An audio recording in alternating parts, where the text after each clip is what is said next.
Good afternoon, everyone.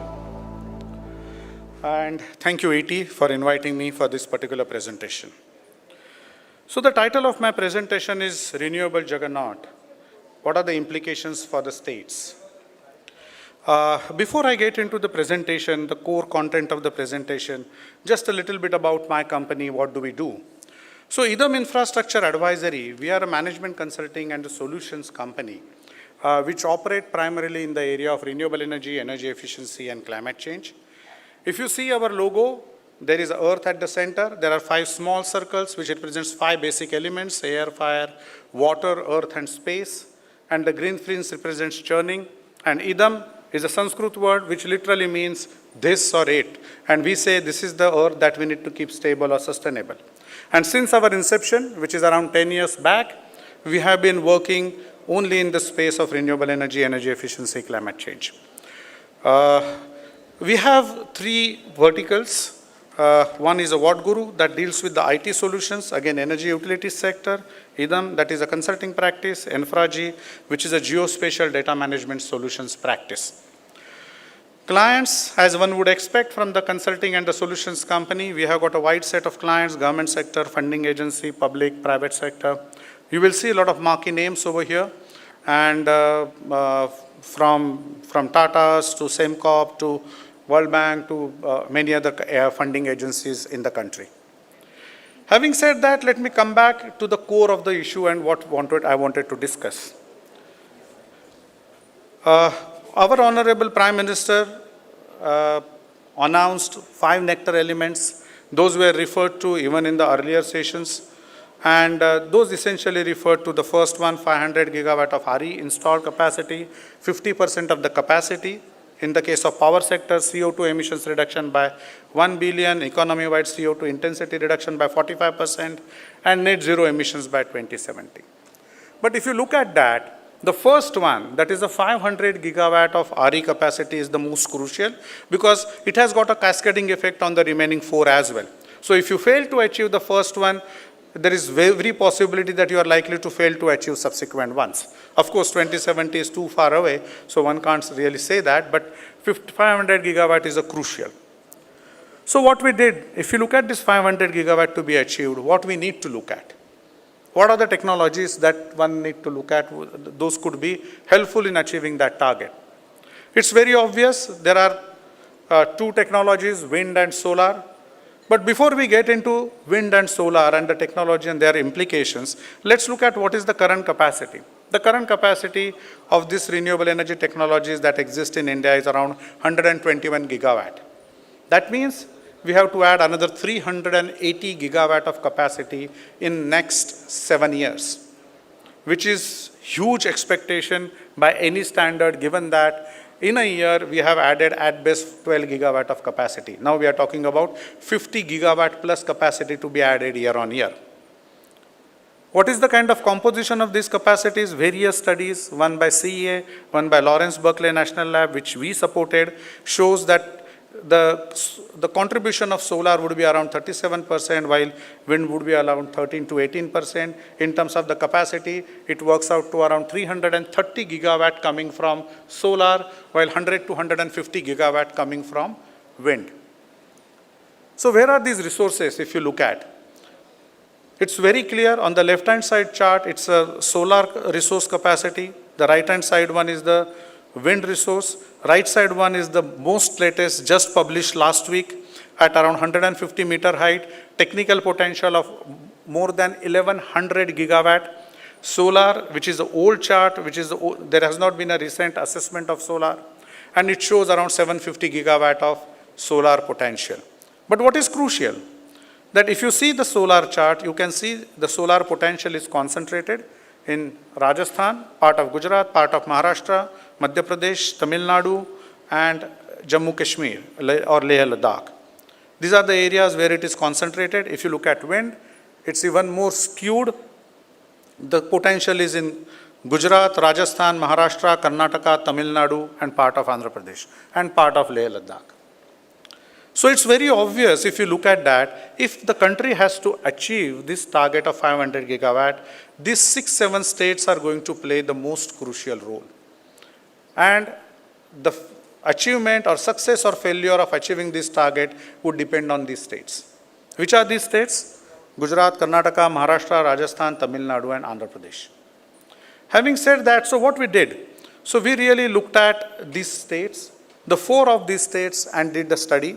What we did is that we looked at a least cost generation mix for the states, 4 states, and we did the system expansion and hourly operational dispatch modeling for the states, and we identified what are the policy and regulatory imperatives. So this is what is the implication for the states of 500 gigawatt target. It's crucial for this 5-6 states.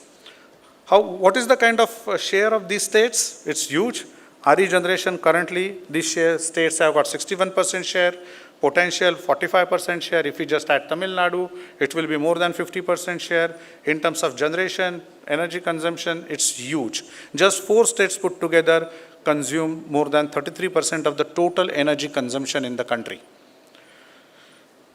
I will straight come to the result, and then I will get little bit, do the deep dive into the results. What did we find? The 4 states, what kind of capacity addition they can do? One of the most important, so no coal investment is feasible in these 4 states till 2030.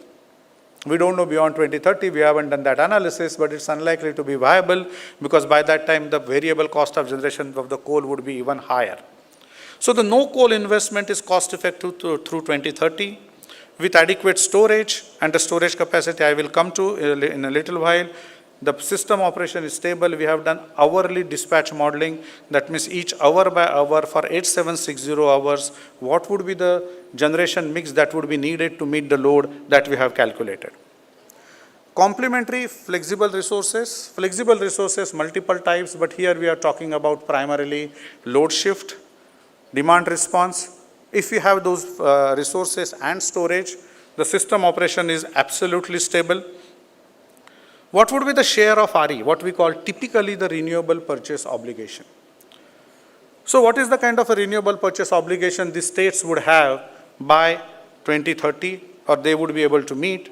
The Gujarat would be 38%, Karnataka whooping 73%, Maharashtra 30%, Rajasthan 45%. The states would continue to be the RE importers, or states would continue to be the importers of the energy, because there could be export from the other kind of states which could produce coal energy at a little bit lower cost, the states like Chhattisgarh, Odisha, Madhya Pradesh. So there could be some import from these states into these states that are under study. But another very important point to be noted, we have, you would see what is the impact of the APPC of these states. APPC is average power purchase cost, and which actually determines the tariffs applicable to the consumers, tariffs paid by the consumers. And in all 4 states, you would see reduction in tariffs or reduction in APPC. And here we have taken reasonable cost, reasonable escalation for the coal cost assumptions, reasonable escalations on the inflation, reasonable kind of assumptions on the foreign exchange variation. So after taking into account all these things, what you would see is the reduction in APPC. It's not significant in case of Rajasthan and Gujarat and Maharashtra, but you would see the impact in the case of Karnataka. From 3 rupees 66 paise straight to 2 rupees 96 paise. And why this is happening? This is happening because of the huge integration of the renewable energy into the system that they have. Karnataka is particularly aided because it has got a lot of hydro resources to be able to manage renewables very well. But even if you don't have, you would be able to manage the systems at least till 2030 without significant challenges. Many a times, renewables are blamed. And renewables are blamed because, and everyone says that, if you take out coal capacity, you would need a lot of battery capacity, right? Or storage capacity. What kind of a storage capacity that is needed over here? So if you see Karnataka and Gujarat, it's a 3 gigawatt, not significant. Maharashtra just 0.9 gigawatt because we are talking about, we have taken into consideration 1.2 gigawatt of pump storage, and Rajasthan is high because Rajasthan doesn't have any flexible resources. There is no agricultural shift possible, very little industrial demand that could be shifted from the night time to daytime. Colorful charts, but essentially the same thing what I essentially said earlier in the earlier slide, in terms of the states would be importer, Karnataka would be neutral, close to neutral, very little import. But if you see Maharashtra, very high import, because because of the imported energy is cheaper than the coal-based energy within the state, and whatever you do to primary least cost capacity addition, still the capacity addition is not going to be significant. As I said, we did a very detailed dispatch modeling to see whether the system is stable or not. This is the hourly dispatch modeling. So to see at every hour, what is the kind of generation mix that is needed to meet the load that the state would face, and what kind of a load, net load, and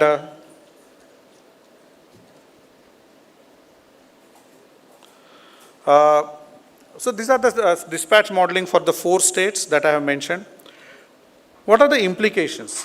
What are the implications for the states? If you look at, as I said, no coal investment is cost effective through 2030 in any of those states. However, import of the cheaper coal power is feasible from the other adjoining states, and that would make these states dependent. So if we really go by the Government of India's intention of implementing SCED or MBED, whatever form it may come in, the import into the states would increase, which would make the states dependent on other states. Complementary FRs, that is the flexible resources, are needed to maintain grid dependability, and that is feasible with a very minimal investment. Karnataka exhausts actually already known solar potential, and it has got a very good possibility of becoming a net zero. That's a very good possibility of becoming net zero by 2030. In fact, the first states which could become net zero by 2030. Karnataka and Rajasthan show almost nil thermal generation during monsoon period or high RE generation period. What does that mean? You need to look at a different technology. See, when we talk about storage, we only talk about diurnal storage. Battery storage or pump storage, both are diurnal storage technologies. States with high RE, that is both Karnataka and Rajasthan, show high RE curtailment. That is expected to, unless and until we have got a mechanisms which are being talked about in resource adequacy in the form of capacity trading. Rajasthan would suffer significantly despite installing large battery storage because of the skewed nature of the RE, very high solar, very little wind. Wind also has got a very different generation pattern than other states. Thermal capacity, flexibility, technical minimum, higher ramp rate, as well as the frequent switch on, switch off. These are the 3 flexibilities required. As someone discussed in the morning, I think NTPC chairman talked about, technical minimum is key. After technical minimum, what is needed is frequent switch on, switch off, because that would ensure that the existing fleet which is operating would run at a higher PLF. So it's showing my time is up, but I am going to take another minute to state what is required. If the country has to achieve 500 gigawatt target, what states need to do? Okay. There are 5 things which I have put over here on this slide. Resource availability, I think the wind resource assessment has been done by the government very recently, but the solar resource assessment, every state need to identify the locations where there is a good solar resource. Completely new, second item is a completely new paradigm for the resource planning called resource adequacy framework. We need to do that, and we need to do at a shorter interval to be able to have it in more reliable fashion. Transmission development, both interstate as well as intrastate, that is required. Flexible resources, we need to go beyond load shedding. Even today I was told that 20-25% load shedding is happening in a couple of states, but we need to stop that, and we have to provide reliable power, so we need flexible resources. And the last one, land allotment and the developmental policies of the states. Currently, the land allotment policies are little not dependable, but we need to have the policies which are straightened. The developers should be able to come in and should be able to obtain land in the state. And the development rules. We heard the cases of suddenly the state governments coming in and levying some kind of a cess tax on the resources within the state or a land. I think those policies need to be streamlined, and we need to ensure that no sudden surprises are given to the developers. So that's what is needed if we have to achieve 500 gigawatt of target, and this is the work that we carried out and we presented. Thank you very much. I have taken a little bit, a minute more than that what you have given to me. So thanks a lot.